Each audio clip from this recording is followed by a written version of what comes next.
Bapak, Ibu, saudara-saudari yang dikasihi Tuhan Yesus, kita berjumpa lagi dalam channel YouTube Jalan Doa dalam seri pengajaran Malam Gelap Santo Yohanes dari Salib. Pada kesempatan ini kita akan melanjutkan pada bagian yang ke-19 dari seri Malam Gelap ini, di mana kita akan berbicara mengenai keuntungan malam gelap.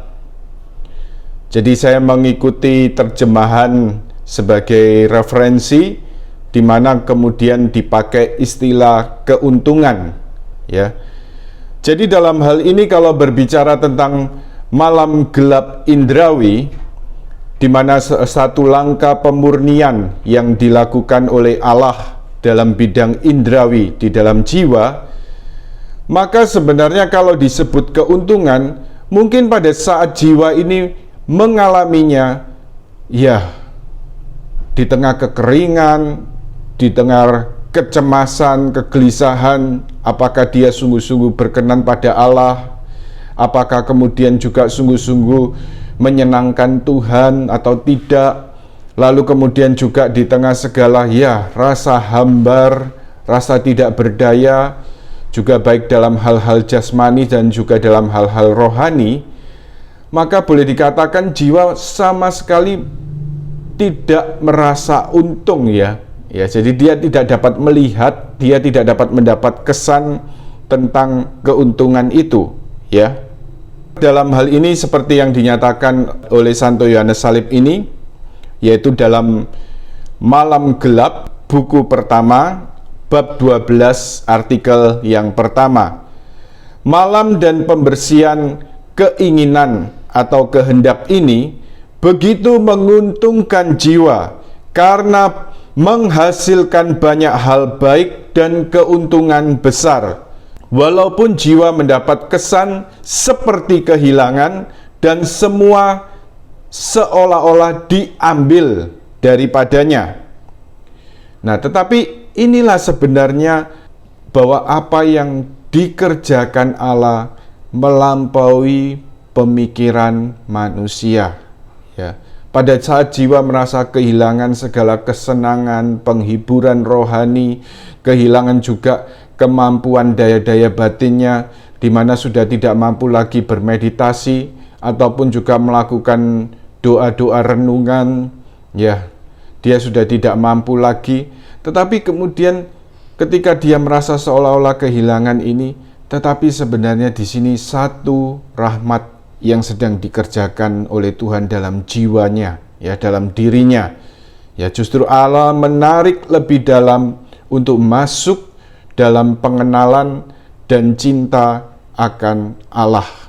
Jadi ini kemudian Santo Yohanes Salib memberikan perbandingan seperti Abraham mengadakan pesta yang besar ketika anaknya Ishak disapih.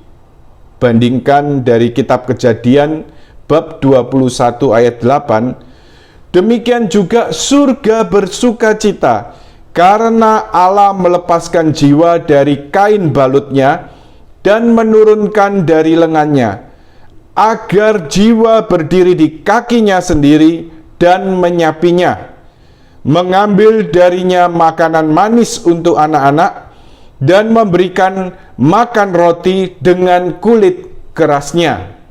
Ya, satu perbandingan yang diberikan oleh Santo Yohanes Salib seperti Abraham ketika menyapi Ishak anaknya, ya. Demikian juga Allah melepaskan jiwa dari gendongannya, ya, ibaratnya bayi yang selama ini, ya, begitu nikmatnya, begitu enaknya digendong, ya. Tetapi kemudian kain gendongan ini dilepaskan, jiwa harus mulai berdiri, ya, jadi belajar berdiri dan berjalan di kakinya sendiri, dan Allah juga menyapih, ya, tidak lagi terus memberikan air susu ibu, tetapi kemudian memulai memberikan makanan yang keras, yaitu berupa roti dengan kulit kerasnya. Dan di sini jiwa merasakan makan dari roti orang kuat yang justru dalam kekeringan rohaninya segala kesenangan indrawi diambil daripadanya. Dan Santo Yohanes Salib memberikan keadaan disapih ini. Jadi sejak awal kita tahu bahwa malam gelap indrawi ini, ya pada bagian awal telah kita bahas, ini ibarat gambaran yang diberikan Santo Yohanes Salib seperti ibu yang menyapih bayinya, ya melepaskan bayi itu dari segala kenikmatan air susu ibu, keenakan air susu ibu, dan mulai memberikan makanan yang keras. Ya, kalau kita lihat mungkin kalau di tempat kita, di daerah kita ya dengan bubur dan sebagainya, ya. Tapi di Eropa sana kemudian mulai memberi roti, ya, jadi memberi makan roti. Dan ini keadaan seperti ini oleh Santo Yohanes Salib disebut kontemplasi, yang kemudian dianugerahkan Allah kepada jiwa seperti yang kita telah bahas sebelumnya. Kemudian kita lihat dalam Malam Gelap buku pertama bab 12 artikel kedua, Santo Yohanes Salib mulai berbicara keuntungan dari malam gelap ini satu persatu. Keuntungan pertama dan utama yang dihasilkan dalam malam kontemplasi yang kering dan gelap ini ialah bahwa orang mulai mengenal dirinya dan kepapaannya. Ya, dalam terjemahan disebut kemelaratannya, ya. Jadi orang mulai mengenal dirinya dan juga kepapaannya. Dan kita kalau mempelajari berkaitan dengan hidup rohani, maka semua anugerah Allah yang otentik yang diberikan kepada jiwa biasanya juga akan disertai pengenalan diri secara rohani. Ya. Pengenalan diri secara rohani ini dasar dari seluruh bangunan rohani. Ya. Ini yang ibaratnya harus menjadi fondasi kehidupan rohani. Semakin tinggi bangunan rohani yang akan dibangun oleh Allah, maka juga semakin dalam fondasinya, yaitu apa? Pengenalan diri secara rohani. Pada ungkapan yang lain, seperti yang kemudian diungkapkan Santa Teresa Avila, pengenalan diri secara rohani ini, Santa Teresa Avila memberikan gambaran seperti roti yang harus dimakan dalam setiap makanan. Karena di Spanyol, roti ini adalah makanan pokok. Ya, kalau kita di sini kan nasi yang terbuat dari beras. Kalau di Spanyol sana adalah makanan pokoknya adalah roti. Jadi pengenalan diri secara rohani ini adalah roti yang harus dimakan dalam setiap makanan. Jadi dalam hal ini, jiwa mulai juga mengenali kesia-siaan dunia, ya, juga kemelaratannya sendiri. Karena kemampuan-kemampuan indrawinya menjadi semakin kering, ya, jadi kemampuan-kemampuan indrawinya semakin kering dan kosong, ia juga merasa berat untuk mengusahakan hal baik. Dan ini berlawanan dengan kelimpahan yang dahulu dirasakannya. Pada waktu ia merasa mujur, hal-hal ini tidak dilihatnya. Ya, jadi pada waktu mengalami kesenangan, kenikmatan rohani, hiburan-hiburan rohani, dia tidak dapat melihat semua ini, ya. Tetapi justru di tengah kekeringan rohani ini, di tengah malam gelap indrawi ini, jiwa mulai mengalami dan merasakan kesia-siaan dunia dan juga kemelaratan kehinaannya di hadapan Allah. Jadi kemudian kita lihat contohnya dalam kitab Keluaran, Allah mau merendahkan anak-anak Israel, bandingkan dalam Keluaran bab 33 ayat 5, dan mau membantu mereka mengenal diri. Maka ia menyuruh mereka melepaskan dan menanggalkan pakaian pesta serta perhiasan yang biasa mereka pakai di padang gurun. Karena itu Allah berfirman, "Tanggalkan perhiasanmu, maka aku akan melihat apa yang akan kulakukan kepadamu."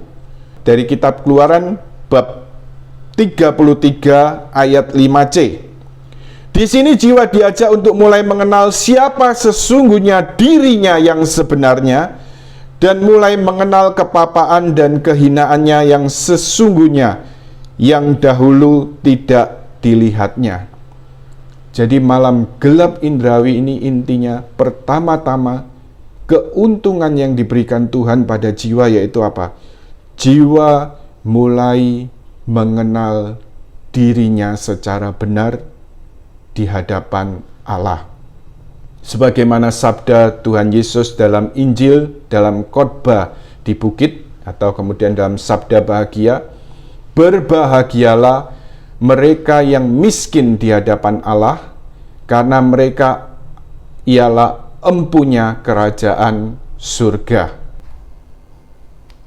Jadi dari kitab Keluaran ini, Santo Yohanes dari Salib kemudian melanjutkan pembahasan pada artikel yang kedua ini.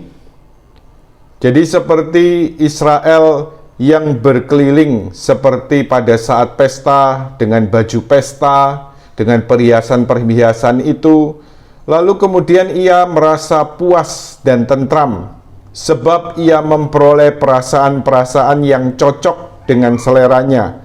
Ia dihibur dan dibantu dalam Allah. Ia merasa sedikit atau banyak sudah mengabdi Allah. Hal itu tidak dikatakan dengan kata-kata, tetapi terkandung dalam rasa puas yang diperoleh dari kenikmatan itu. Jadi ini gambaran yang diberikan Santo Yohanes Salib ini untuk bagi para pemula yang artinya apa? Menerima banyak kesenangan, kepuasan, kenikmatan dari segala latihan-latihan rohani, dari renungan-renungan, kemudian juga dari segala penghiburan-penghiburan rohani, ya. Jadi merasa bahwa ketika doanya begitu begitu masuk, ya, kemudian semuanya rasanya begitu nikmat, maka jiwa merasa tadi ya, gambarannya seperti berpakaian pesta dengan perhiasan-perhiasan, jiwa merasa dia sudah mengabdi Tuhan, ya, sedikit atau banyak sudah mengabdi Tuhan. Dan walaupun tidak diomongkan, tetapi dia merasa di dalam hati dan menerima kepuasan dari rasa yang dialami itu. Tetapi ketika kemudian harus menanggalkan semua pakaian pesta beserta perhiasan-perhiasan dan mulai memakai pakaian kerja, sebagaimana yang digambarkan Santo Yohanes dari Salib, pakaian kerja ini lambang dari kekeringan, kesepian, dan juga kegelapan, maka sebenarnya jiwa pada saat ini diterangi cahaya yang lebih terang, sehingga dimampukan untuk mengenal diri secara rohani dan menyadari betapa pentingnya kebajikan. Kalau dulu seringkali jiwa menganggap dirinya luar biasa, menganggap dirinya begitu hebat, ya, bahkan juga tidak jarang juga gampang menilai dan menghakimi orang lain. Nah, tetapi pada saat ini ia menganggap dirinya bukan apa-apa dan tidak merasa puas atas dirinya. Ia merasa tidak dapat berbuat apa-apa dengan kekuatannya sendiri. Nah, segala yang dialami jiwa di tengah kekeringan, di tengah kesepian, di tengah kegelapan ini, dalam malam gelap indrawi ini, sebenarnya justru pada saat-saat ini Allah menghargai semua yang dialami jiwa. Karena apa? Karena yang dahulu, ya, di mana jiwa merasa sudah mengabdi Allah dengan segala kenikmatan, kepuasan yang dia alami dalam doa. Tetapi sebenarnya yang dahulu ini semuanya selalu kembali apa? Berpusat pada diri sendiri. Yang penting dalam doa aku yang penting dalam doa aku puas. Yang penting ya semua penghiburan, pengalaman-pengalaman rohani itu yang penting membuat aku senang, membuat aku nyaman, membuat aku dan sebagainya. Tapi fokusnya di sini adalah diri sendiri, bukan Allah. Nah, justru dalam kekeringan rohani atau malam gelap indrawi ini, di mana justru pada saat ini jiwa merasa kurang berkenan kepada Allah dan kurang mengabdi Allah. Tetapi justru Allah menghargai semua ini, melebihi segala usaha yang dilakukan dahulu dan juga segala kenikmatan yang telah dirasakan. Sebenarnya kalau kita bicara tentang keuntungan, maka sumber dan dasar dari segala keuntungan atau buah-buah dari malam gelap indrawi ini ialah apa? Pengenalan diri. Pengenalan diri secara rohani. Kita lanjutkan pada artikel yang ketiga, yaitu dari Malam Gelap, buku pertama, bab 12, artikel ketiga. Pertama-tama kontemplasi gelap ini menghasilkan bagi jiwa keuntungan berikut ini. Jadi keuntungan atau buah-buah dari malam gelap ini yang pertama, yaitu apa? Jiwa bertumbuh dalam hormat dan takut yang suci kepada Allah. Jadi saya teringat juga sebagai perbandingan, di sini sebenarnya kalau kita bicara tentang sabta karunia Roh Kudus, 7 karunia Roh Kudus, maka ada satu karunia yang begitu mendasar, tetapi ini sangat diperlukan dalam setiap tahap kehidupan rohani, yaitu apa? Karunia Roh Kudus yang paling mendasar dan yang pertama yaitu apa?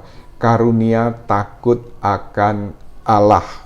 Ketika kita bicara tentang karunia takut akan Allah, ya, ini kita sadari bukan ketakutan seorang budak yang mendapat hukuman kalau salah, atau juga bukan ketakutan seorang hamba yang akan merasa tidak diupai, tidak diganjar kalau ia bersalah, ya.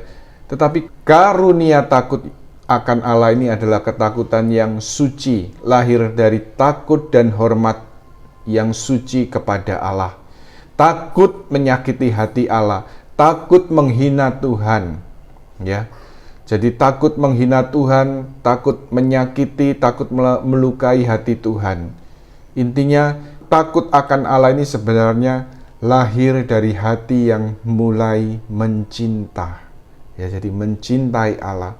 Karena cinta, karena kasih, maka juga tidak mau menyakiti pribadi yang dicintai.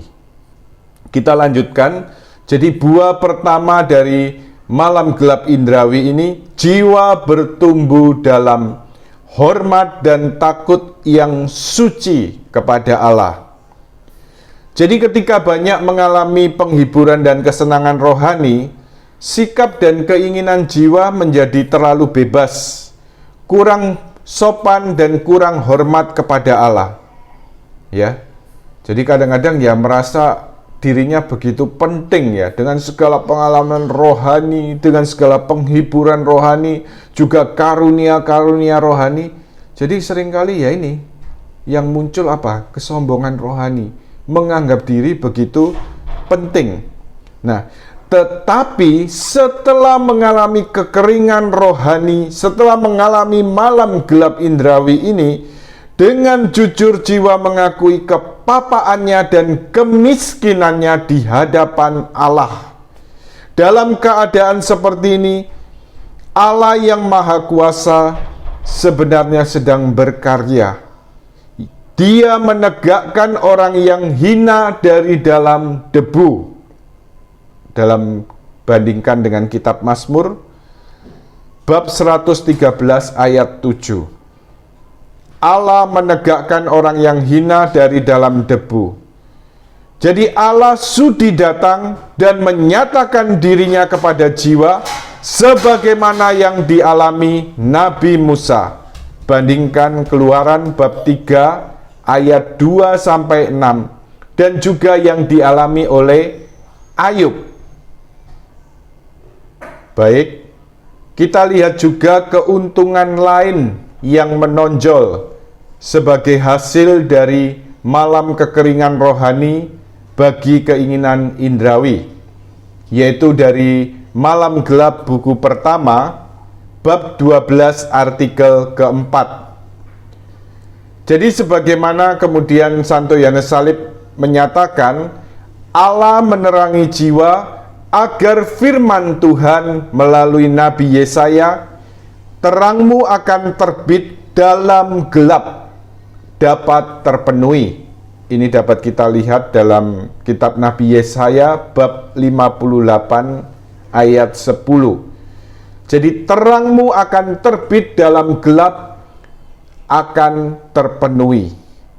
Jadi dalam hal ini malam gelap tidak hanya membuat jiwa mengenal kepapaannya dan kemiskinannya di hadapan Allah, tetapi juga memberikan pengertian yang dalam, ya. Jadi pengertian secara dalam akan keagungan dan kemuliaan Allah. Jadi ibaratnya apa? Jiwa mulai menerima terang Tuhan, ya. Dalam kegelapan ini terang Tuhan menyinari jiwa sehingga juga memberikan pengertian, ya, bahwa yang layak dikejar di atas segala sesuatu, yang layak dicari di atas segala sesuatu, yaitu apa? Hanya Allah. Allah saja cukup, ya. Demikian juga segala keinginan, usaha, dan kesenangan indrawi dipadamkan. Tidak mampu lagi bermeditasi, tidak mampu lagi melakukan banyak renungan-renungan. Jadi daya-daya batin seperti pikiran, ingatan, fantasi, atau keinginan-keinginan, angan-angan, ya, kemudian seolah-olah semuanya berhenti, ya, semua dipadamkan, ya. Jadi tidak mampu lagi untuk banyak berpikir atau merenung. Jadi kemudian ini membuat akal budi menjadi bersih dan bebas memahami kebenaran. Justru kekeringan rohani ini akan menerangi dan menghidupkan budi. Bandingkan dari kitab Nabi Yesaya bab 28 ayat 19. Berkat kekeringan rohani ini, jiwa akan memahami Allah, sebab jiwa harus menjadi kosong dan bebas untuk mengalami pengaruh Allah. Jadi dalam hal ini ketika terang Allah mulai bersinar dalam jiwa, ya, selain menerangi, membuat jiwa bisa mengenal dirinya, siapa dirinya di hadapan Allah, ya, jadi siapa dirinya sesungguhnya di hadapan Allah. Saya ingat pernah mendengar seorang klerus yang kemudian selalu membuat singkatan-singkatan, ya. Jadi mengatakan bahwa sasa, kita harus sasa, S-A-S-A, yaitu apa? Siapa Allah, siapa aku, ya. Jadi menyadari siapa Allah dan siapa kita ini di hadapannya, ya. Ciptaan yang sungguh lemah, rapuh, papa, ya, yang membutuhkan kasih dan kerahiman Tuhan, yang bergantung sepenuhnya kepada Allah. Kita lanjutkan dalam malam gelap, buku pertama bab 12 artikel kelima. Buah hasil malam gelap lainnya melalui kontemplasi yang berupa malam gelap dan kering ini, Allah mengajarkan secara adikodrati kebijaksanaan ilahinya. Ini dinyatakan dengan tepat oleh Nabi Yesaya, kepada siapakah dia akan mengajarkan pengetahuannya, dan kepada siapakah ia mau menjelaskan nubuat-nubuatnya. Yesaya bab 28 ayat 9. Jawabnya, kepada mereka yang baru disapih dan baru cerai susu. Maksudnya susu pertama berupa segala kemanisan rohani tidak mampu menyiapkan orang untuk menerima pengaruh ilahi. Demikian juga tiada bantuan dari buah susu, yaitu renungan yang nikmat dari aktivitas indrawi yang menyenangkan jiwa. Jadi dalam hal ini maksudnya bahwa segala kemanisan, ya ibaratnya tadi, dari air susu ibu, segala kemanisan, kenikmatan yaitu segala penghiburan-penghiburan rohani, juga buah susu, yaitu renungan-renungan, meditasi, segala penggunaan daya-daya batin tadi ya, ternyata tidak mampu membuat jiwa untuk sungguh-sungguh mengenal Allah ya secara benar ya. Justru pada saat jiwa bila disiapkan ya dalam malam gelap indrawi, ketika dia menerima kekurangan akan susu itu dan melepaskan buah susu itu, maka di sini sebenarnya Allah mulai menyatakan dirinya. Jiwa harus berdiri tegak tanpa dibantu perasaan dan keindrawian. Di sini sebenarnya jiwa mulai berjalan dalam iman, ya. Allah hanya bisa dicari, didekati, yaitu dalam iman, ya, melalui iman. Jadi malam gelap ini pertama-tama menghasilkan pengenalan diri dan menghantar kepada pengenalan akan Allah, ya. Jadi ada dua arah buah dari malam gelap. Pengenalan diri secara rohani, tetapi juga lebih dalam lagi menghantar jiwa untuk mengenal Allah.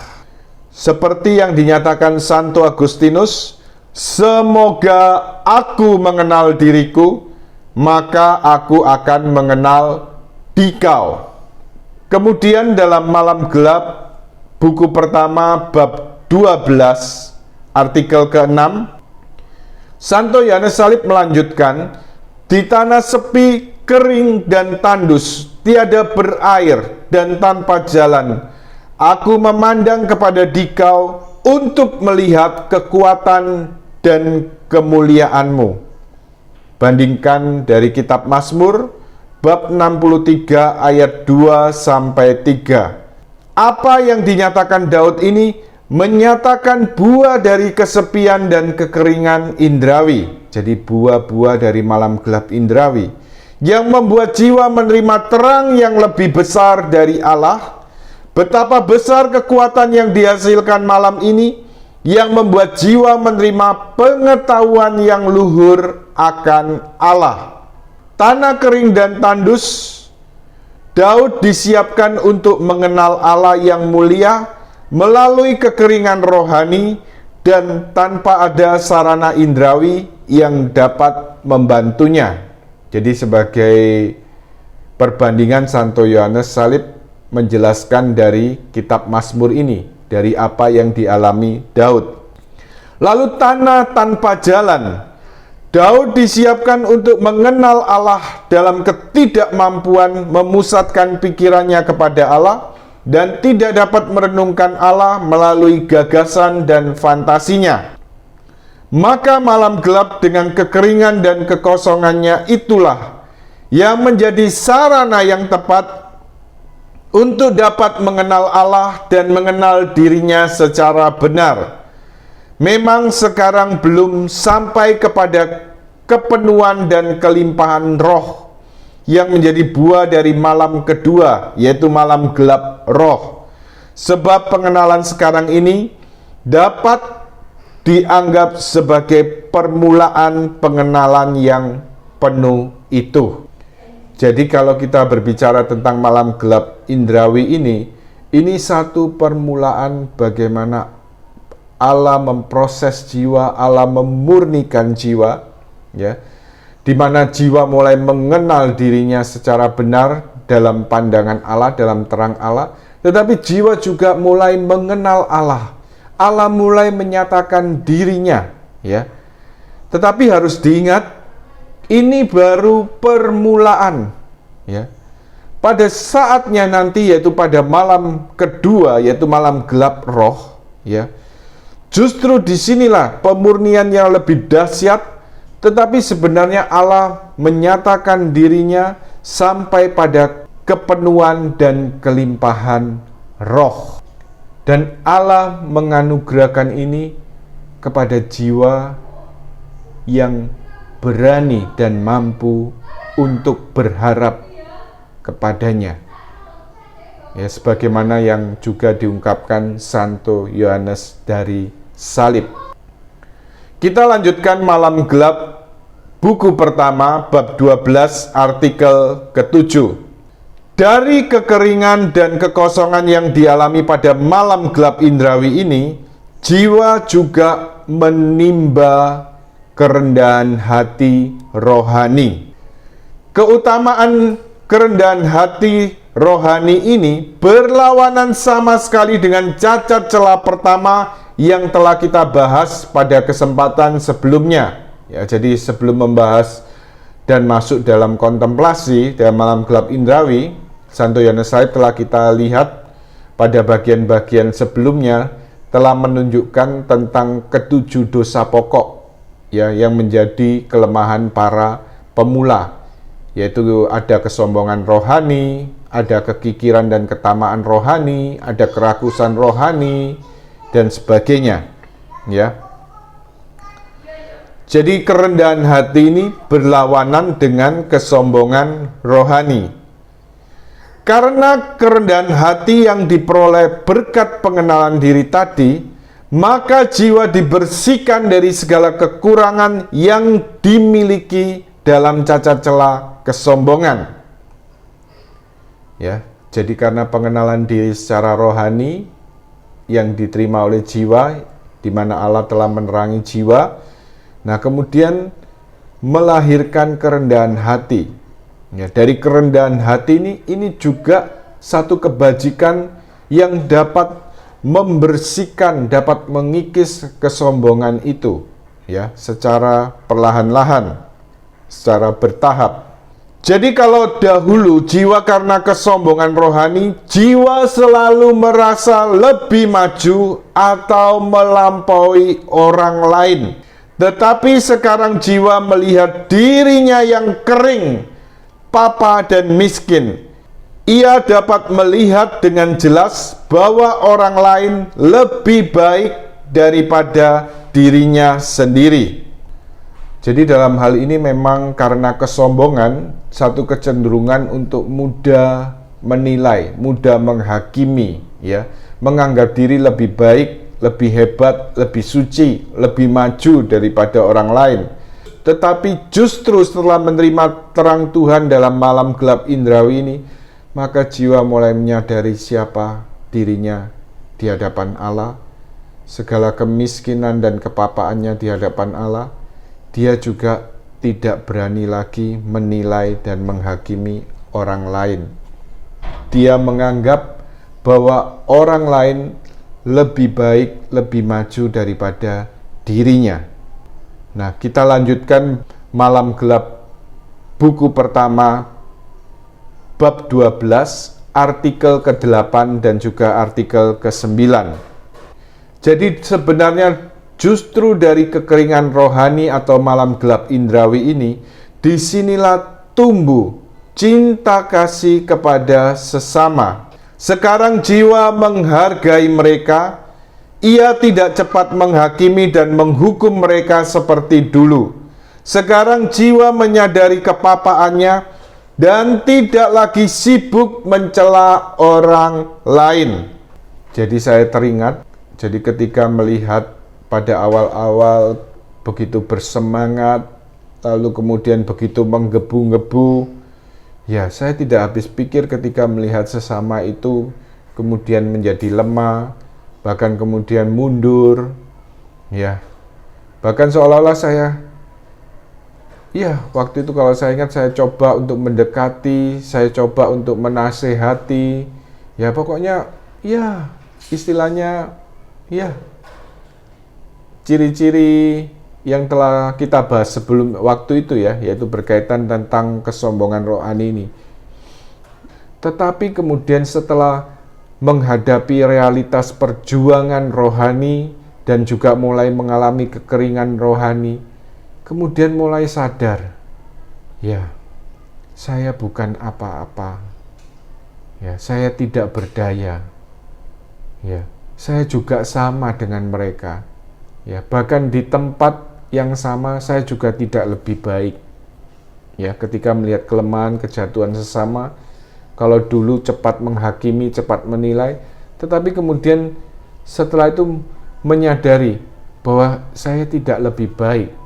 Seandainya saya di tempat yang sama, saya mungkin juga jatuh dan bisa lebih parah lagi.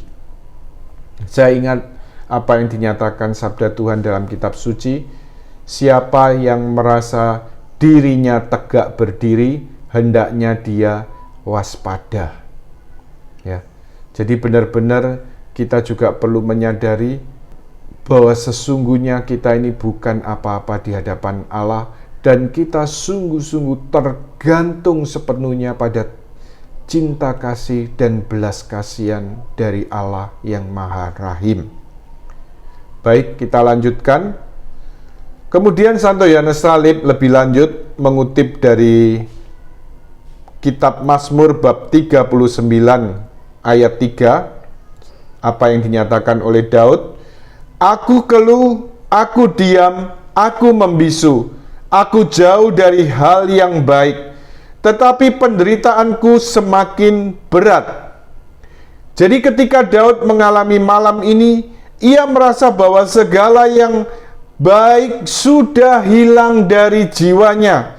Ia tidak mampu mengungkapkan kebaikannya sendiri, dan ia membisu terhadap kebaikan orang lain, karena ia mengenal dirinya dengan rasa susah akan kemiskinannya di hadapan Allah. Jadi apa yang dialami oleh Daud ini juga menjadi buah atau keuntungan dari malam gelap indrawi, ya. Jadi tidak lagi sibuk menghitung-hitung kebaikannya atau kemudian segala yang sudah dilakukan demi Allah. Saya sudah melakukan ini untukmu Tuhan, ya. Saya sudah melakukan itu untukmu, saya sudah melayani, saya sudah berdoa, saya sudah berbuat ini, saya sudah beramal dan sebagainya. Tetapi sadar, ya, jadi mulai menyadari bahwa artinya apa? Ya, kalau ada yang baik yang keluar dari dalam diriku, itu sebenarnya bukan berasal dari aku, tetapi itu sungguh-sungguh berasal dari Allah. Itu diletakkan Allah di dalam diriku. Ya, karena segala yang baik adalah kepunyaan Allah. Ya, sedangkan kita sungguh-sungguh orang berdosa yang selalu membutuhkan kerahiman Allah. Saya jadi teringat dengan seorang kudus, ya, seorang Dominikan, Beato Henry Suso, ya. Pada zaman dahulu askese mati raga banyak menggunakan juga sarana-sarana pendukung, ya. Mungkin dengan kemudian mencambuk diri, lalu memasang rantai, mengikat dan sebagainya, ya. Jadi model-model askese zaman dahulu di kalangan para religius, ya. Jadi demikian juga Henry Suso, ya, seorang imam Dominikan, karena semangatnya dia juga melakukan latihan-latihan rohani dengan sarana-sarana yang mendukung, ya, dengan rantai, dengan mencambuki diri dan sebagainya. Dan kemudian apa? Membuat banyak orang begitu mengagumi dia. Ya, membuat orang banyak mengeluk-ngelukkan dia, mengagumi dia, menganggap dia seorang imam yang saleh, seorang imam yang suci. Sampai kemudian pada suatu ketika dalam doanya, Tuhan Yesus menampakkan dirinya kepada Henry Suso. Jadi, Henry, kamu ini sekarang masih berjalan seperti seorang prajurit. Lalu kemudian Henry Suso menjawab, apa kehendakmu ya Tuhan? Nah, kalau kamu ingin menjadi seorang perwira, maka tanggalkan semua rantai-rantaimu, tanggalkan semua cambuk-cambukmu, dan ikutlah aku. Lalu kemudian apa? Henry Suso taat. Ya, dia kemudian melepaskan semua perlengkapan mati raga, perlengkapan askese, yang dia pakai. Dia tidak lagi mencambuki diri, dia tidak lagi memakai rantai-rantai dan sebagainya. Dan kemudian ketika dia melakukan itu, ya kita tahu dari cerita ini, ya semata-mata dia hanya berusaha untuk melakukan kehendak Tuhan, taat pada kehendak Tuhan ya. Dan ketika dia melakukan ini, akhirnya apa yang terjadi? Dia dicemooh banyak orang, dijauhi banyak orang, dianggap mundur, dianggap sudah kehilangan semangat, dianggap sudah suam kuku. Ya, orang mulai mencemooh dan mengejek dia.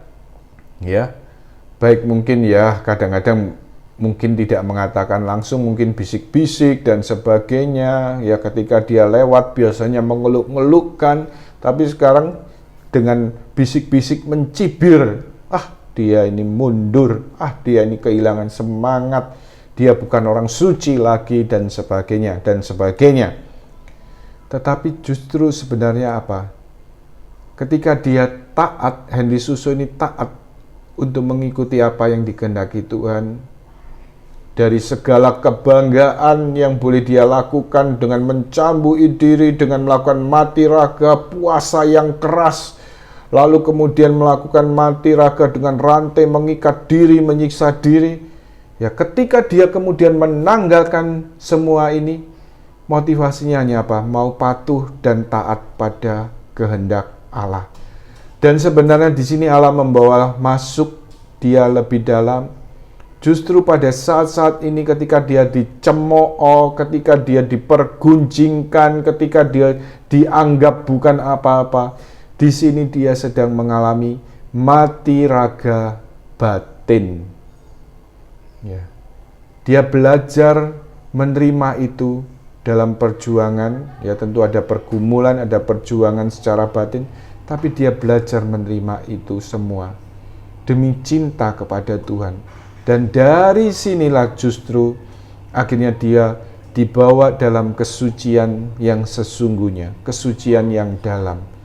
Sehingga akhirnya lama-lama orang yang mencemooh, yang menggunjingkan dalam perjalanan waktu mulai akhirnya menyadari apa yang sedang dialami orang kudus ini.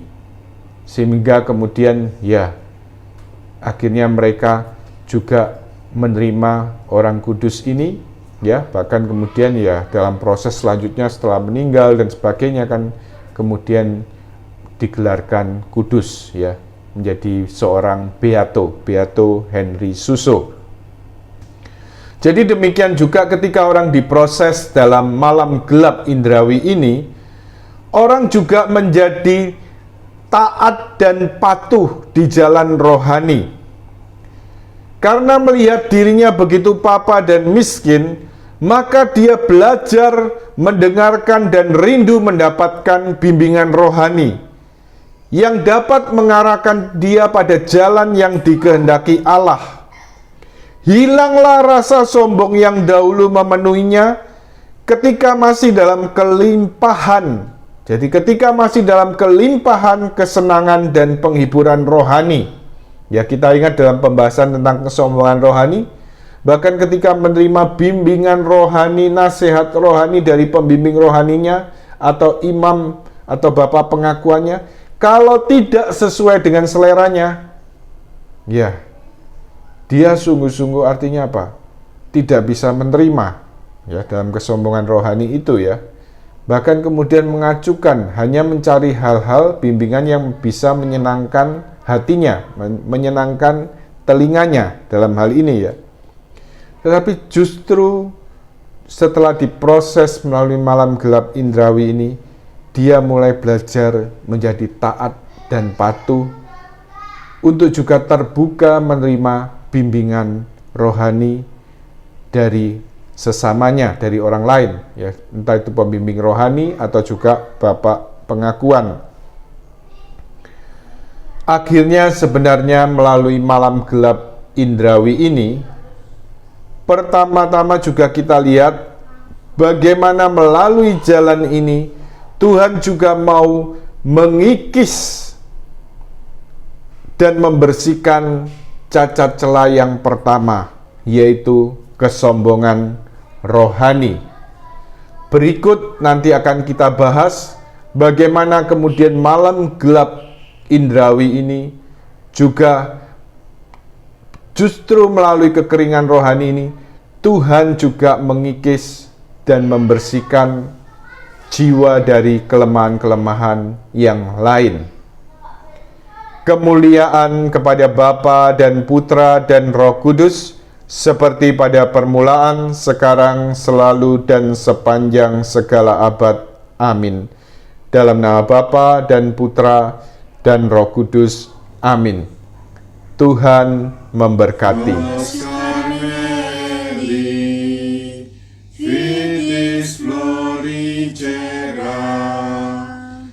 Splendor Celi, Virgo Puerbera,